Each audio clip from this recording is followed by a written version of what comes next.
What is going on, ladies and gentlemen? Welcome to the channel Defy WWE. Ladies and gentlemen, this is my Monday Night Raw review, and we got a lot of things to talk about. Did WWE steal my idea, man?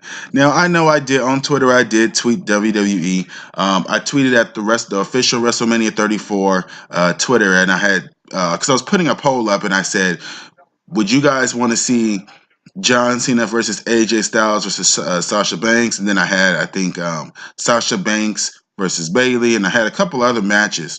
And it's funny because in my WWE WrestleMania 34 review that I done, match card review that I done on my channel, when John Cena came out and did his promo talking about how he's going to win the match, and then he said he encourages AJ Styles to get his rematch clause, and then add Shinsuke to the match because he's already you know have a match deemed at WrestleMania. And then he said they would have an all match, a triple threat match for the championship at WrestleMania, and obviously John Cena will become the 17-time WWE champion. It's so funny because literally everything that John Cena was cutting his promo on, I literally said in my review. Now, I don't know if WWE or somebody that's connected to them watched it and then gave them this to say as a promo or something, because it was like so weird that like everything I literally said John Cena was saying.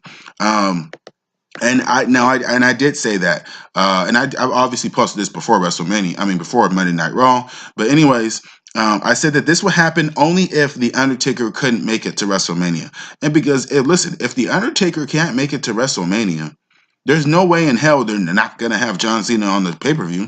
And if this is and they're not gonna have this little Rey Mysterio John Cena thing. Some people are saying that it's fake news, it's not even real. And also, I just think that it wouldn't make any sense in the first place, guys. So, but yeah, I don't care what anybody says. I would love to see a John Cena versus AJ Styles versus Shinsuke Nakamura. I know that people are so, drooling over the fact that it could just be Shinsuke versus AJ or whatever the case may be. And I'm not opposed to the match. I've never seen them go against each other. I know they had a match at, I believe, was it Wrestle Kingdom or Kingdom 10 or something like that, but I never watched the match. So, but anyways, at the end of the day, I don't know. Is WWE stealing my stuff? Nah, but anyways, moving on. There are some things that I said in my reviews that were kind of coming to pass. I also talked about Finn Balor versus Seth Rollins versus The Miz. I said in my review about how, Finn Balor was stealing Seth Rollins' thunder and stuff like that and all that. And I said they were gonna have a match at WrestleMania, because other than that, what else were you going to do with them? What was Finn Balor gonna do if he wasn't in his championship match? What was Seth Rollins gonna do if he wasn't in his championship match? So I think that came to pass as well. Also, the Bar versus the Revival. Now, I said this as well. I said that it had to happen. Why? It's just common sense, guys. When you look at the Monday Night Raw roster in the tag team division, there's nobody else. You have Apollo Crews and Titus. You have Gallows and Anderson, and Rhino and Heath Slater. Next. You know what I mean? Like, who else? So obviously the Revival and the Bar would need to go against each other at WrestleMania 34. It's writing on the wall. It's right there in their hands. They just have to actually book it well, and have some common damn sense.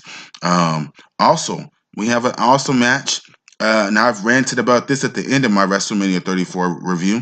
I talked about how Matt Hardy, or Woken Matt Hardy, had to go against Bray Wyatt in some type of crazy match. It had to be a House of Horrors match, a type of House of Horrors match, or a type of Final Deletion match, and they're having that. Now, I believe that Matt Hardy called it the Hardy Compound. They're not basically, AKA Final Deletion 2. They probably won't call it that, probably because TNA maybe have some copyrighted trademarks or something like that. But basically, it's Final Deletion 2. So yeah. That's what most fans are going to probably call it. But I think it is called the Hardy Compound in WWE. That's what Matt Hardy said on Monday Night Raw. Don't know if they're going to keep rolling with that or what's going to happen. And yeah, so and the next thing, obviously, yes, Triple H and Stephanie McMahon versus Kurt Angle and Ronda Rousey. This match is happening at WrestleMania 34. Kurt Angle made the match basically because Stephanie and Triple H are trying to say, oh, we don't have, we're official WWE officials, we're not superstars, or some stupid crap, or she's not a superstar or whatever. Basically, they got two contracts where one, they're like an official of the WWE or whatever, working the corporate side, and then they have another contract where they're like an actual superstar. So, anyways, moving with that,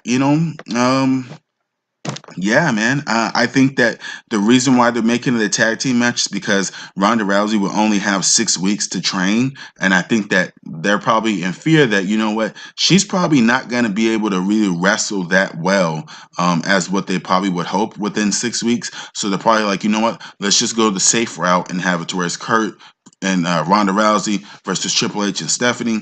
That way, we can protect Ronda Rousey in a sense and not have her look so out of place, because if she were to look embarrassed at WrestleMania, especially with ESPN and all these big these big places reporting this, it would look bad. So obviously they're going to have it be a tag team match, have some little highlights or whatever the case may be. So yeah, that's my whole review for this show.